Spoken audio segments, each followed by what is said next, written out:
मूलभूत जो जरूरतें होती हैं उसको पूर्णतया सरकार पूरा करने का काम करती है। क्या है ये मूलभूत जरूरतें?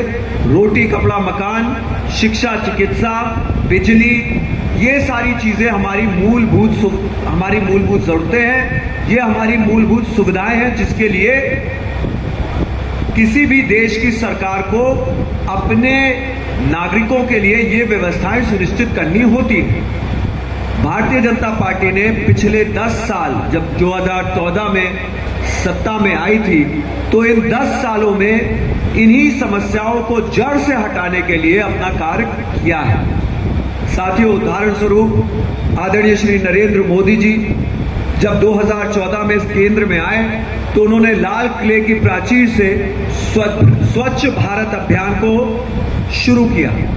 स्वच्छ भारत अभियान में करोड़ों की तादाद में, लाखों करोड़ रुपए को लेकर के आदरणीय प्रधानमंत्री ने देश में हर एक परिवार में लगभग 12,000 रुपया प्रोत्साहन राशि शौचालय बनाने के लिए दिया। आपके अपने अंबेडकर नगर में ऐसे 4 लाख घरों में ये प्रोत्साहन राशि मिली और अमूमन सभी घरों में शौचालय बन के तैयार हुआ और ये शौचालय आज लोगों के काम आ रहे हैं। साथियों, शौचालय बनना, उसको देना, ये बड़ी बात नहीं है, लेकिन शौचालय से क्या मिला लोगों को, ये ज्यादा बड़ी बात है। आप साथियों सोचिए, जिन महिलाओं को रात के अंधेरे में शौच के लिए बाहर जाना पड़ता था या फिर भोर में अंधेरे में उठ करके शौच के लिए बाहर जाना पड़ता था, जब आदरणीय प्रधानमंत्री जी ने एक घर में शौचालय देने का कार्य किया तो उन्होंने महिलाओं का आत्मसम्मान उनको वापस दिया है।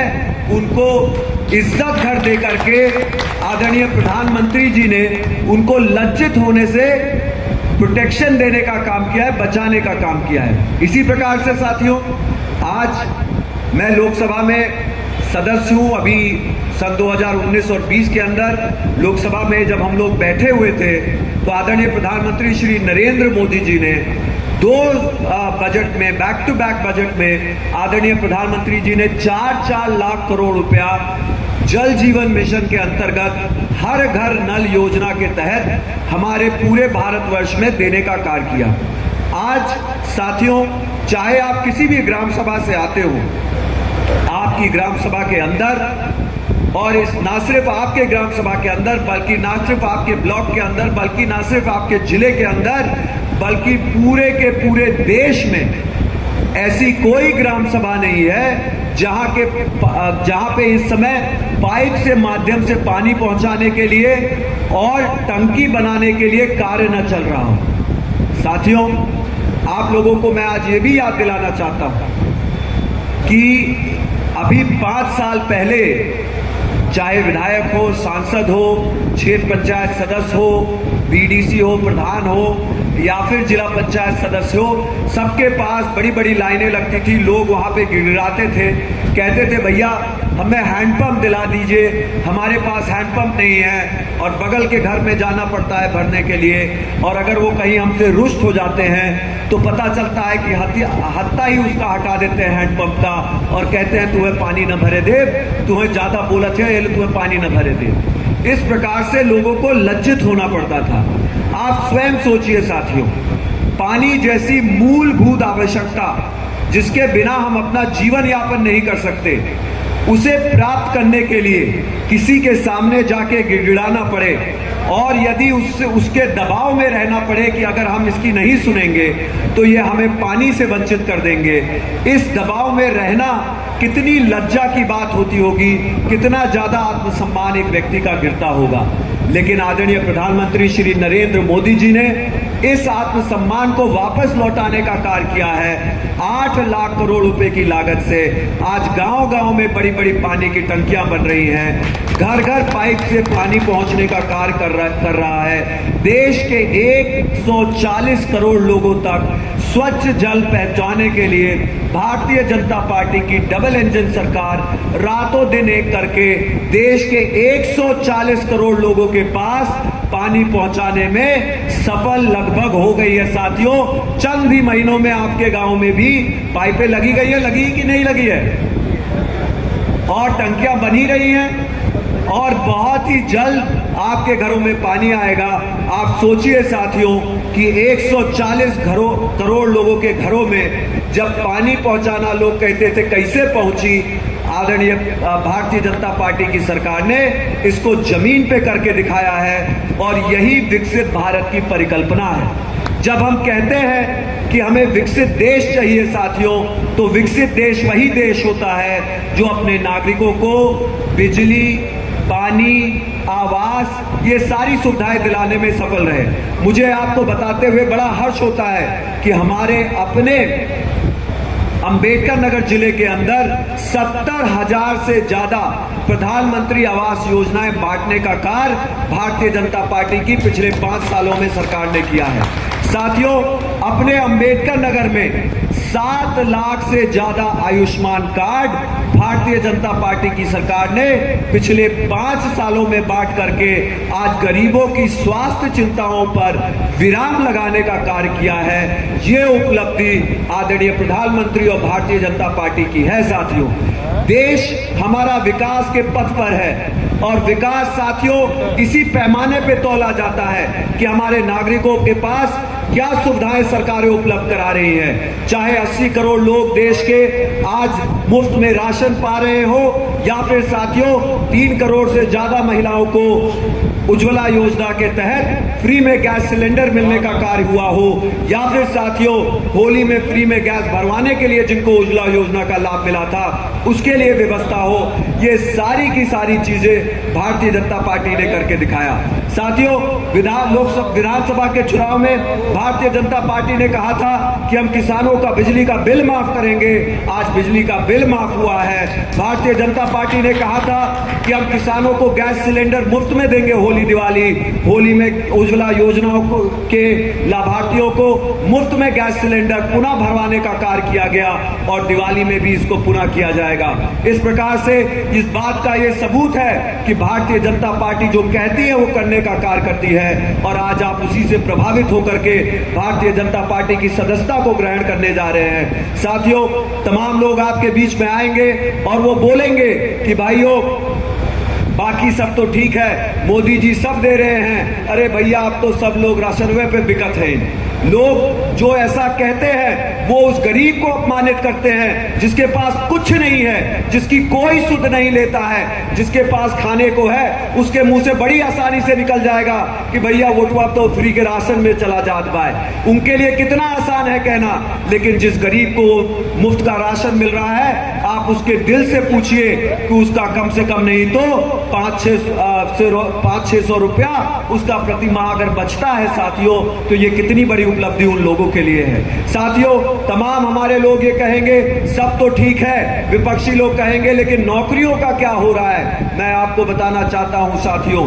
भारतीय जनता पार्टी ने हाल में ही 50,000 नौकरियां पुलिस की निकाली थी, जिसमें 12,000 पद महिलाओं के लिए आरक्षित किए गए थे। साथियों, दुर्भाग्यपूर्ण पेपर लीक हुआ और आचार संहिता लग गई, वो भर्ती पूरी नहीं हो पाई, लेकिन वो 50,000 नौकरियां बहुत जल्द वापस आने का कार्य होगा। लेकिन मैं आपको ये बताना चाहता हूं कि साथियों, नौकरियां सारी की सारी नौकरियां सरकार के पास नहीं होती हैं। सरकार के पास मात्र 4% नौकरियां हैं। उदाहरण स्वरूप, यानी कि अगर 100 करोड़ लोग हैं तो 4% नौकरियां, 4 करोड़ लोग सरकारी नौकरियों में होंगे। और यदि 4 करोड़ लोग सरकारी नौकरियों में हैं साथियों, तो हमारे देश की 70% आबादी जो 40 साल की उम्र से नीचे है, उसमें से आप 25-30 करोड़ बच्चे अगर हटा देंगे तो बच्चे 35 करोड़ लोग। इन 35 करोड़ में से अगर 4 करोड़ सरकारी नौकरी कर रहे हैं तो बचते हैं करीब 30 करोड़ लोग। इन 30 करोड़ लोगों को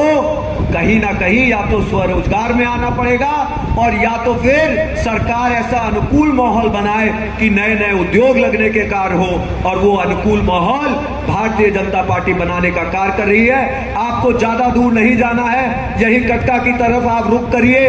कटका में आप जाकर के देखिए, हमारे आदरणीय जेपी दुबे जी आए हैं यहाँ पे, बाबूजी यहाँ पे आए हैं, आप इनसे पूछिए, इनके गांव के बगल जमीनें एक्वायर हो रही हैं, और जमीनें एक्वायर करके साथियों वहां पे औद्योगिक क्षेत्र घोषित किया गया है। सारे किसानों को मुआवजा देने का प्रबंधन हो रहा है, और जब औद्योगिक क्षेत्र वहां पे स्थापित होगा तो वहां पे जब उद्योग लगेगा साथियों, उद्योग में पहले लेबर आकर के उसको बनाएगा, लेबर जब बना के खड़ा कर देगा तो आपके बच्चे, आपकी बिटिया जो पढ़ लिख करके मेहनत कर रही है, कहीं अकाउंटेंट की नौकरी, कहीं इलेक्ट्रिशियन की नौकरी, कहीं फिटर की नौकरी, और कहीं गेटमैन की नौकरी, और कहीं साथियों वहां पे कोई ढाबा खोलेगा, कोई सब्जी बेचेगा, कोई होटल खोलेगा, और वहां पे जो लोग ट्रकें आएंगी या जो माल आएगा वहां पे लोग आकर के जो कुछ भी उपभोग करेंगे, हमारे कटका के आसपास के लोगों का फायदा होगा।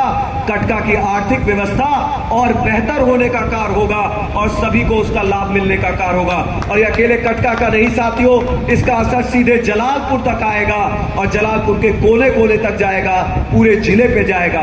इस व्यवस्था से सरकार ने कहीं ना कहीं आने वाले भविष्य में हमारे नौजवानों के लिए नौकरियों की भी व्यवस्था की सोचने का कार्य किया है। साथियों, अंत में मैं यही कहना चाहूंगा कि ये विपक्षी दल जब किसी के पास विकास के लिए कुछ नहीं होता है, वो विकास के बारे में कुछ नहीं कह सकते।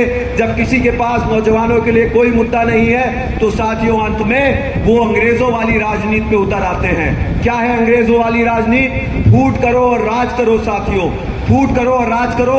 आप सभी लोग यहाँ क्षेत्र के कोने कोने से आए हैं साथियों, तमाम चर्चाएं होती हैं। कोई कहता है अपर बनाम बैकवर्ड है, बैकवर्ड बनाम ओबीसी है, ओबीसी बनाम दलित है। इस प्रकार के तमाम हटकंडे ये पार्टियां अपनाने का कार्य करती हैं। तमाम ने तो पीडीए का भी नारा दिया है, लेकिन पीडीए का असली मतलब है परिवार डेवलपमेंट अथॉरिटी, परिवार डेवलपमेंट अथॉरिटी साथियों। और ये जो परिवार डेवलपमेंट अथॉरिटी का नारा देते हैं और जनता को गुमराह करने के लिए प्रयास करते हैं, मैं आप लोगों से एक चीज कहना चाहता हूं साथियों, देश का ये जो चुनाव हो रहा है, ये देश का चुनाव हो रहा है, इसमें क्षेत्रीय दलों की कोई जगह नहीं है। साथियों, देश के चुनाव में हमें यह देखने की जरूरत है कि जमीनी स्तर पर क्या विकास कार्य हुए हैं, लोगों के जीवन में परिवर्तन क्या आया है। आप कोई भी जात बिरादरी को ले लीजिए, किसी भी धर्म को ले लीजिए, भारतीय जनता पार्टी ने अगर आवाज दिए हैं तो चाहे वो मुस्लिम हो या दलित हो या अति पिछड़ा हो, सब में आवाज बटे हैं। पानी अगर गया है तो चाहे वो मुस्लिम का गांव हो या किसी का भी गांव हो, सबके गांव में पानी की टंकियां बनने का कार्य हो रहा है। भारतीय जनता पार्टी ने हमारे देश के नागरिक के लिए काम किया है, किसी वर्ग विशेष के लिए नहीं। चाहे समाजवादी पार्टी हो और चाहे कांग्रेस पार्टी हो साथियों, इन दोनों पार्टियों ने हमेशा सिर्फ और सिर्फ वर्ग विशेष की राजनीति करके, इन्होंने अगर इनकी कोई योजनाएं भी आई हैं तो ये सिर्फ गांव चिन्हित करते थे, अपने मनमाफिक जहां उनका वोट हुआ करता था, और उन गांव में योजनाएं घोषित करके, कहीं लोहिया योजना या कहीं किसी प्रकार की योजना घोषित करके साथियों सिर्फ वो गांव पे विकास करते थे। लेकिन भारतीय जनता पार्टी ने एक तरफ से सभी गांवों का विकास किया है, सभी गांव में पानी दिया, सभी गांव में आयुष्मान कार्ड बांटे, सभी गांव में शौचालय बांटा, सभी गांव में आवास बांटे, सभी गांव में राशन दिया। साथियों, ये इस बात का सबूत है, इस बात का प्रतीक है कि भारतीय जनता पार्टी ने पूरी ताकत और मजबूती से जमीनी स्तर पर कार्य करने का काम किया है। मैं आप सभी लोगों का भारतीय जनता पार्टी में स्वागत बंदन अभिनंदन करता हूं, और मुझे ये पूरा विश्वास है कि आप सभी लोग यहाँ के जागरूक नागरिक हैं। मेरा अंत में आपसे यही अपील है कि आप इन बेड़ियों को तोड़िए, जो बेड़ियां ये कहती हैं कि हम जात के नाम पे जाएंगे, बिरादरी के नाम पे जाएंगे। मेरा आपसे अपील है कि आप सही में अनुमान लगाइए, सही मायने में आप उसका जो है एक जायजा लेने का काम करिए। जब आप जमीनी स्तर पे ये देखेंगे कि हमारे नागरिकों के, ग्रामीण वासियों के जीवन में कितना परिवर्तन लाया है भारतीय जनता पार्टी ने, तो आप ये जरूर पाएंगे कि ये जो मूलभूत सुविधाएं हैं, अब बिजली, रोटी, कपड़ा, मकान, पानी, ये सारी की सारी चीजें भारतीय जनता पार्टी लेकर के गांव में आई है। आज चाहे विद्यालयों की बात रही हो, जहां पे रंग रोगन हो गया है विद्यालयों में, अपने बच्चों के लिए ड्रेस लेने के काम कर सकता है।